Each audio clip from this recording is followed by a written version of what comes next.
a.m. this morning. The chair recognizes the gentleman from Texas, Mr. Olson, for 5 minutes.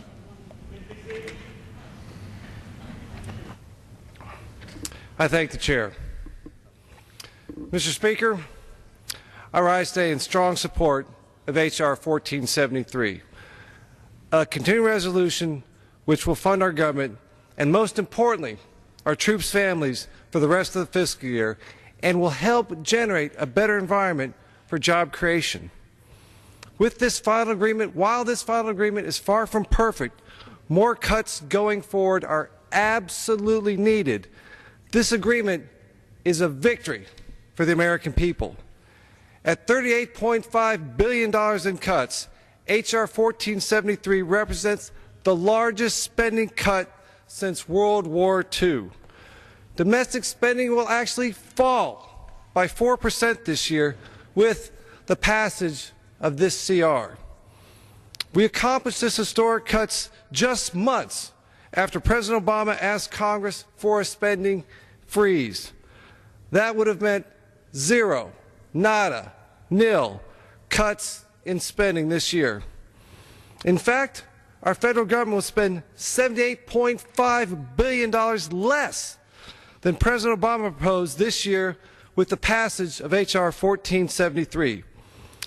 These historic cuts could not be possible without the strong and constant support of the American people to end the out-of-control spending in Washington.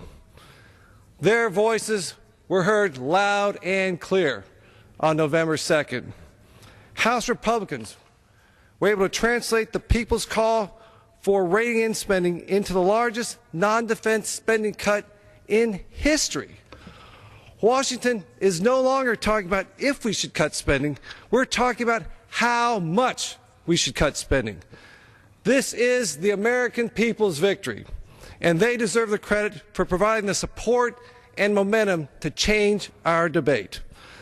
This bill is also a victory for my home state of Texas and for the good people of the 22nd Congressional District, whom I'm honored to represent here in Washington. Importantly, H.R. 1473 repeals the Dog Amendment, a heavy-handed regulation that was forcing Texas, and only Texas, to violate its own constitution and spend education funds as the federal government dictated, while giving every other state in the nation the flexibility to spend the funds as they see fit. The Dog Amendment, which was inserted in last summer's government spending bill, bailout bill, singled out Texas by attaching unconstitutional strings to $830 million in funding. No other state faced such treatment. Teachers across Texas have faced the threat of losing their jobs with this expected shortfall in education money.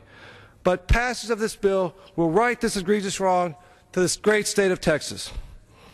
Mr. Speaker, passage of this measure today means that we will have succeeded in reducing discretionary spending to pre-bailout stimulus levels.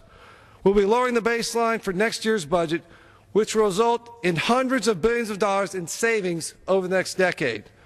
Most importantly, we are setting the stage for the real challenge that comes next, cutting trillions in spending through the new Republican budget, the path to prosperity. We didn't get into this financial crisis overnight, and we're not getting out of it overnight. But today, for the first time in years, Washington will begin to tighten its belt, just as families across America do every day. This is just the beginning of an important first step forward in changing the culture of spending the people's tax dollars with reckless abandon. America is open for business again. I urge my colleagues to vote for H.R. 1473. I thank the Speaker and yield back the balance of my time. The gentleman